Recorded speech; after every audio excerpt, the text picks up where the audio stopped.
А что, если весь день говорить только на казахском языке? Нет, действительно, а что, если говорить на казахском языке весь день, даже с теми, кто тебя не понимает и отвечает тебе на русском языке? Привет, друзья! На связи Сөйле, бесплатный онлайн-портал для изучения казахского языка. С вами Диана Керпич, и сегодня я запускаю челлендж «Весь день говорим на казахском языке в общественных местах». Ал кеттік, достар!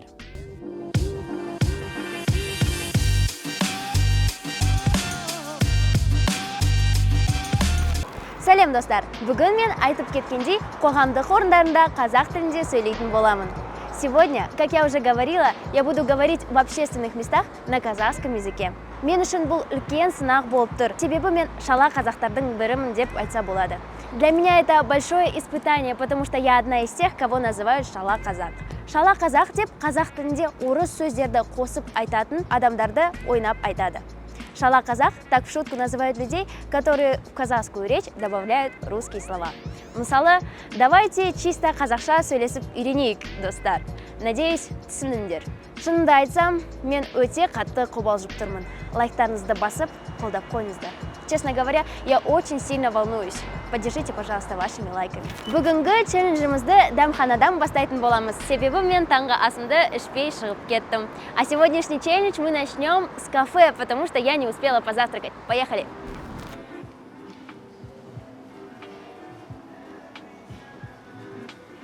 Саламатсыз ба? Саламатсыз ба? Бос орын бар ма? Мына жерге отырсаңыз болады. QR-ды сканерлеп, мәзірді қарасаңыз болады.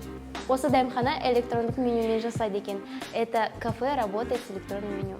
Классно. Мәзірді қарап, тапсырыс беруге дайынмын. Кешіріңіз бола ма сізді? Маған осы круассан мен орташа капучино бола ма? Жақсы. А қанша минутта дайын болады? 2-3 минут аралығында. Жақсы. А пока мы ждем заказ, я расскажу, как правильно делать заказ на казахском языке. Сәлеметсіз бе? Бос орын бар ма? Здравствуйте. Есть свободное место? Мәзір, меню, даяршы, официант. Сделать заказ, тапсырыс беру. Я готова сделать заказ. Мен тапсырыс беруге дайынмын. Я, мен, тапсырыс, заказ. Беруге дать. Но в данном выражении сделать. Дайынмын, готово. Кешіріңіз, сізді бола ма? Извините, можно вас? Қанша уақытта дайын болады? В течение какого времени будет готово? Рахмет, спасибо. Таңғы асымызды ішіп болдық, ал енді шотты сұрап, төлеп жіберейік. Мы позавтракали, а теперь нужно спросить счет и оплатить. Кешіріңіз, шотты бола ма? Кешіріңіз, сізде қандай төлемақы болады? Менде қолма-қол ақшасыз төлем болады. Жақсы.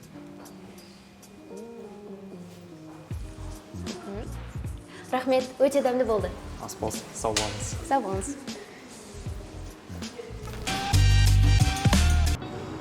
Күз келді, наступила осень, а я еще не успела купить себе теплую одежду. Мен әлі өзіме жылы киім сатып алған жоқпын. Сондықтан біз бүгін киім дүкеніне барамыз. Поэтому мы сегодня идем в магазин одежды. Но не на такси, а на автобусе.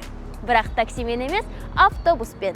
Алдымен біз маршрутты біліп алу керекпіз. Сондықтан адамдардан сұрап көрейік. Сначала мы должны узнать маршрут, поэтому давайте спросим у прохожих. Кешіріңіз, алтын төлеп аялдамасына қандай автобус барады? 26 мен 40. Рахмет. 26 және 40 автобуспен баратын болдық. Енді күтеміз. Для того, чтобы узнать дорогу у прохожих на казахском языке, вам нужно будет знать остановку, название ЖК жилого комплекса или название пересечений улиц вашего пункта назначения. Например, мысалға, кешіріңіз, алтын төлеп аялдамасына дейін қандай автобуспен жетсем болады? Извините, на каком автобусе я могу доехать до остановки Алтын Төлеп? Аялдама, остановка, улица, көше, пересечение, қиылыс.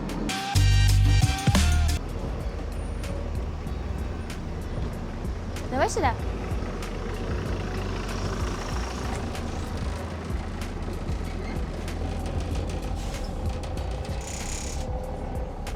Қазіргі таңда автобусты қолма-қол ақшасыз төлеуге болғаны қандай керемет, әсіресе сіз интроверт болсаңыз.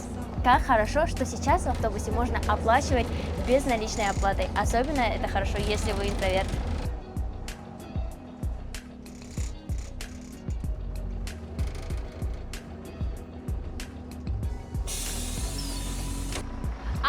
жеттік. Бұл менің киім сататын сүйікті дүкендерінің бірі. Это один из моих любимых магазинов женской одежды. Қазір біз бірнеше жемпірді қарап көрейік. Сейчас я хочу посмотреть несколько кофточек. Пойдемте.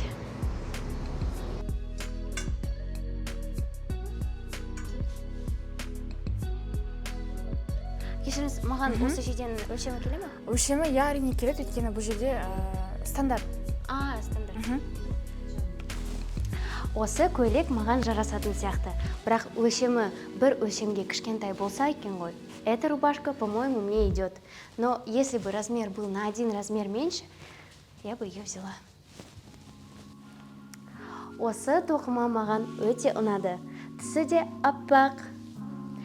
Денеге де өте тартымды болып тұр. Этот свитер мне очень понравился. Такой беленький и очень приятный телу. Вот мы и выбрали одежду. Мне бізді киім таңдап болдық. Ал енді бағасын білейік. А теперь давайте узнаем сумму. Осы тоқыманы санай саласыз ба? Аха, жақсы. Так, сізде жалпы 38.900 теңге шықты. Жақсы. Қалай төлесем болады? Бізде QR, карта және рейд бар. Қалай ыңғайлы сізге? QR-мен төлеймін. QR-мен? Аха, жақсы.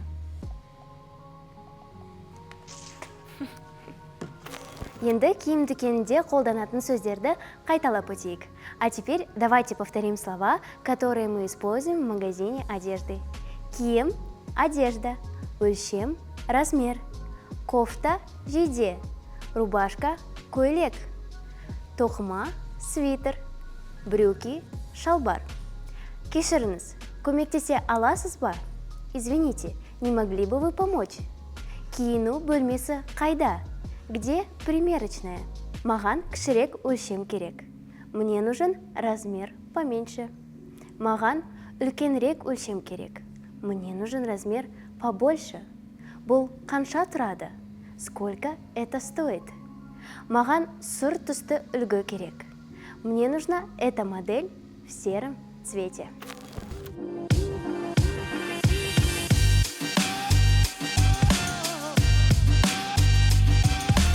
На этом наш челлендж казахского языка подошел к своему завершению. Шынымды айтсам, өзім керемет әсерде қалдым. Осындай челлендждерді жиі өткізіп, қазақ тілінде жаттықтыру қандай керемет екен. Честно говоря, я под большим впечатлением от этого дня. Как же это здорово проводить такие челленджи и практиковать свой казахский язык. Буду делать это чаще, не только на камеру, но и в жизни. А как по-вашему, я прошла этот челлендж или нет? Смогли бы вы целый день говорить на казахском языке? Напиши об этом в комментариях. Но я уверена, что после внимательного просмотра наших роликов и видео-шортс у тебя точно все получится. Если хочешь узнать больше о казахском языке и его применении в разных ситуациях, то подписывайся на наш канал, оставляй комментарии и не забудь нажать на колокольчик. А наш выпуск был снят при поддержке Фонда развития социальных проектов Самрук Казна Траст, единый оператор благотворительности группы компаний АО Самрук Казна. С вами была команда Сөйле и я, Диана Керпить. Всем до встречи. Амандықта жүздескейше.